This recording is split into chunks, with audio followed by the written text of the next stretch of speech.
Okay guys, welcome back to the channel. Actually, I should say gals. I know Angela and a few others are watching. So welcome back. I am back from Vegas and New Orleans trip. Tons of content there, putting me even further behind. But what I wanted to do today is actually leapfrog some of the stuff I'm already behind on and give you content from the Vegas trip, because I'm already behind on that other stuff. I've been putting out YouTube shorts and stuff on Instagram and Facebook related to Vegas and New Orleans. So I want to kind of correlate that for you guys, because a lot of people have been asking, what happened? What happened? So today what I'm going to do is feature a dealership I found when I was in Vegas. And you can jump ahead if you just want to go straight to that tour. I got the chapters for you. But it reminded me of this whole weekend reminded me of a macro point of why I do this channel. I love showing you cool gear. I mean, who else shows you? IO Designs, Bach, Vox, Magico M9, Aerocerat Aurora, and even rare stuff like propeller subs and Vendetta Research Phono Stage, Lyra Phono Stages, and that's just things coming to the top of my head. I love eye candy. I love esoteric gear. These are our toys as we get older. I understand the attraction of the visual and the rarity. Cost no object stuff. But that's not truly, in my opinion, you can audiophile however you want. That alone does not make you an audiophile. It has to do with setup and other things that help you put those two together. And that's what I wanted to feature and highlight today. I'm featuring a video with a new dealer that has great eye candy and gear. But it's about finding people that are great to do business with, quality people that have a passion for the industry and the setup knowledge to get you there. Because as I show you in the Doug's New Orleans setup, that was extremely valuable, having people on site with super expertise, because he had a problem with one of his cartridges. And we'll go into that in more detail. But without the expertise that we had catching that, 99.99% of people never would have caught this issue. And if you read Stereophile, go to the measurements section, you will see constantly things being caught that the reviewer does not catch with defects and problems. You want to have people that deal with good brands and quality stuff that has quality control, like I've showcased within acoustic to begin with, but also people that can diagnose and handle problems. So the macro takeaway here is, yes, I met this dealer, Greg, only for a short time, so I can't vouch for long-term knowing him. But what really impressed me, as you'll see in this video, is not only did he have great gear, you're going to see MBL and Cabas in the same room. And when you're talking about two brands that do it all, you don't have to go out of their ecosystem. Those are among the best of the best. Top of the list of what I would recommend with Aerocerat. But also they have budget stuff from Maggie's, SVS, for every budget range. They try to accommodate people. And so I was really impressed on that front of the gear. But as you'll see in this video, it probably impressed me even more is the passion Greg has for the industry and his own system and his own collection. Now, you think that the only thing you can collect source-wise is vinyl and rare tapes. You might rethink that digital is collectible too, based on what he is doing with his own passion and collection. And so I think you're really going to find this interesting. I really didn't even know Greg or this dealership at all. I was in Vegas shopping in the Caesars Mall, texting another person in the industry, and they said, hey, while you're in Vegas, you ought to check out this store. And I was like, I never heard of it. You know the guy? And the next thing you know, they put me in touch, and with 2-hour window I had while I was in Vegas, I just drove out there. It's about 20 minutes off the strip.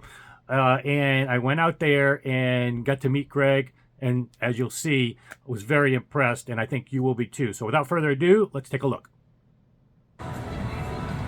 Okay, while I'm in Vegas, guys, got invited to check out this really cool store. Look at the brands that they carry. And I've got to know the owner just over the last hour or so. Really great guy. So let's go inside. Let me show you and talk to him. It's definitely a cool place that's worth getting to know. Okay, so beautiful space. And actually, they've got a architect redoing everything, but it looks great already. But they're in the process of doing some renovations, he was telling me. As you can see here, crates of MBL 101s. This gentleman, he said, he's got a 7.1, I think, home theater of MBLs. And actually one of the boxes is a MBL rare center channel. Cool, but let me show you a couple of the brands that they have here. Really very impressed with what they carry. Sonus Faber, some used Macintosh. MBL, big time dealer of MBL, as you've seen a customer already. Prima Luna, they're going to have stuff from all different budget ranges, including RELs from the smaller models up to the higher end. But this is what really impressed me. Cabas and MBLs in this room. Really two of my favorite brands of, does it all. You don't need to go out of their ecosystems. And depending on your taste, this is a great room that if you're in Vegas, might want to come check it out. Michi is a very, that's kind of Rotel, super high end. That's not a brand to sleep on either for amplification and electronics. So this is a cool room. And again, decor wise, it's got almost like a home feel, like a kitchen, family room. You get a vibe of how this would fit in different rooms. And obviously for different budgets, they're a Focal dealer.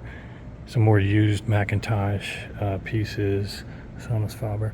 This is a Kaleidoscape projector home theater. They do all of that if you need a home theater installed. Calibrations, which is really what you want to find, people that know how to calibrate, not just set it up. That's the art and the skill is in calibrating the picture.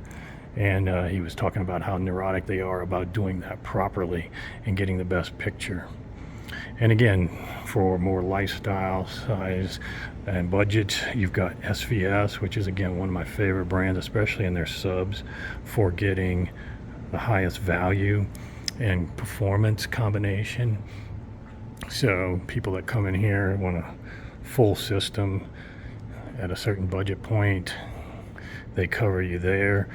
Cost no object budget. Golden Ear, another one that provides a lot of value for the money and performance, as well as some Martin Logans. So it's a cool room. And then Estalon. This is a beautiful finish, kind of a maroonish red. And then Maggie's for obviously another huge value budget brand, but can give you state-of-the-art performance as you go up the line. Pair it with REL subs or SVS subs. They're also a JL Audio dealer as well. So just tons of cool brands here that would impress almost anybody. But one of the key things is getting to know the people behind it. So I've got to meet Greg over the past hour or so, and very impressed with how your history, you're 75 years old, still going strong, right, and your passion for what you do is really what stood out to me. Very passionate about what we do with customers. Okay, we get a lot of younger customers in here who have been listening to MP3s. I explain the difference between MP3s and high-res digital, and how that all interfaces with LPs, and how you can all mix it together, but how if you're going to be listening to digital, you should be listening to higher res digital. I've been into digital for at least the last 15 years, but higher res digital. So I've got a very large music collection that is approaching 18,000 albums, okay, That's physical amazing. albums. Yeah. And I started ripping my CD collection back in 2008. And I've done all the ripping with drives that some people don't have. I was a Silicon Valley executive for many years, and I use Plextor drives, which are drives that have a gimbal that will track the laser, so you have much less interpolation when you're actually ripping a file. So technically those files will sound better. Okay, technically. Okay. Gotcha. So right now I've gone through about 11,000 of my albums. I got another 7,000 to 8,000 that I have to do the metadata and Wow. the artwork for. And I do the original artwork, okay? Because you know a lot of stuff today will get dumbed down from the artwork that the artist originally had, okay? Yeah. So I'll go find the original artwork, make sure that that's the artwork that is appended to my files, okay? And you know, you just can't tell what the better sounding file is going to be. Right. You know, an example would be an album like Toto 4. That's an album that has been done many times. You know, there's a CD that was done back in the 80s, okay, which I actually brought back from Japan. There's a Audiofidelity SA CD, which was done about 12 or 15 years ago, which is pretty good. And then I spent $56 buying the SHM SACD from Japan because I thought, well, it's Japanese, it's going to have an even better dynamic range. It did not. It had a dynamic range of 9. The Audiofidelity one had a dynamic range of 12, and the CD has a dynamic range of 15. Interesting. Okay, so you've got to compare all these files. You got to know, did this come from the master? Did it come from the safety master? Okay, there's all kinds of things that go into the production of the end product. You know, if you don't mind, let's give somebody a visual. If you could bring up that Brothers sure, in Arm, yeah, this is the kind of thing that I'm impressed by, because this type of passion sometimes is missing in dealers in their home and what their we're own. looking at here is I'm VPNing into my home system. Gotcha. And this is a Roon Nucleus Plus server. Okay. And you can see it says that I have 11,951 albums here. Probably 10,500 of those are ones that I actually have as ripped files on my hard drives. The others are from Qobuz and Tidal. Okay. Okay, so you can see right now 171,859 tracks. But what I like to show people is some of the detail that I go through when I actually rip a file. So this is Dire Straits. And as you're probably familiar, Dire Straits' most famous album is probably Brothers in Arms. Okay. Yep, you got a visitor here. Yeah, can we pause it? Yeah, I can pause it. Pause it. All right. So basically, a lot of people would ask me, well, gee, Greg, why do you have 1, 2, 3, 4, 5 different versions of Brothers in Arms? Brothers in Arms is probably their most famous album. Okay? Right. And a lot of people that wanted high res, they would probably go to this album that came out a few years ago. Came out in I don't think it was 85 that it came out, but this album was the 20th anniversary album, okay? And it was SACD. So this was an SACD album. I do SACD ISO to DSF files, so they'll play on a Roon Nucleus Plus. And I also anoint everything with the dynamic range that the particular album has. Right, that's so great. This particular album has a dynamic range of 9.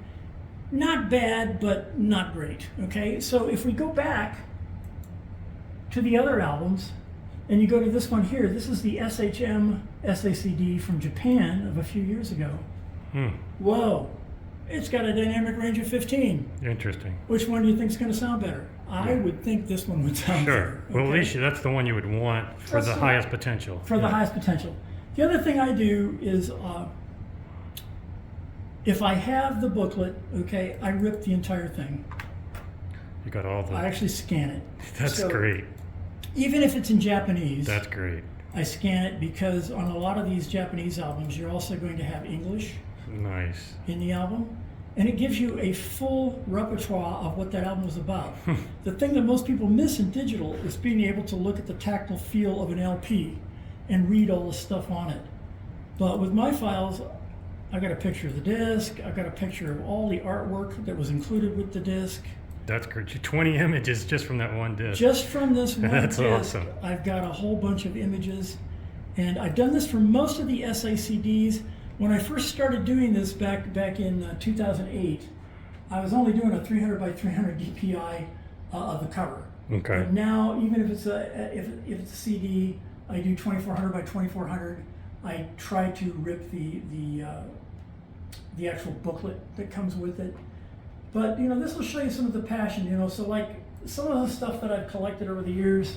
One of the things that I'm most proud of is the Beatles. I think I've got everything ever made. Oh, really? By the Beatles. And a while back, I think it was 4 or 5 years ago,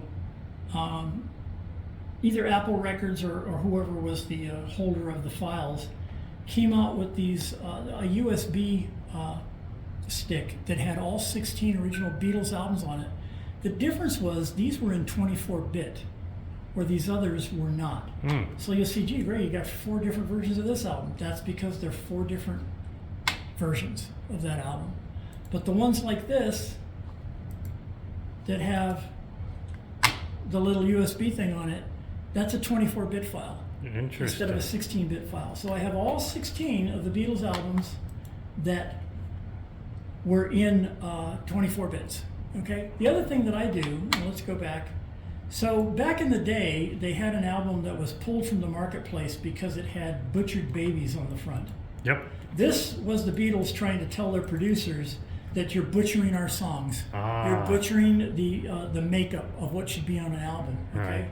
So I actually originally owned this album. I bought it on LP in I think 1969 in Barcelona. It'd be worth some money, huh? Yeah, if I still have it, it was stolen. Okay. Anyhow, I recreated this album. I took the original files from the 2009 remasters that were 24-bit, and I put them all together into an album that no longer exists. So I fabricated this album from the files that I had from the other 24-bit that's great. albums, okay? So then again, if you go back to the Beatles again here, and you just look at all the different albums, you'll see I have many versions. They're all different.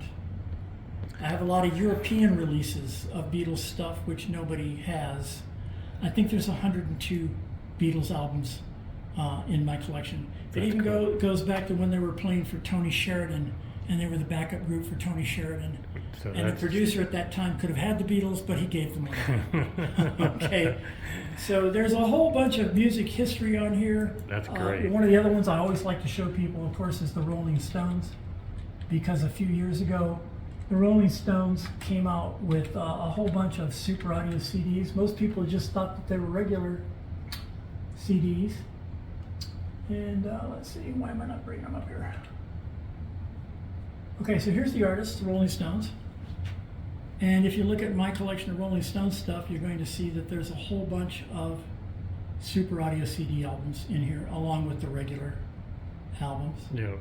But it's just a complete collection of stuff so that you can compare what one album sounds like compared to the other.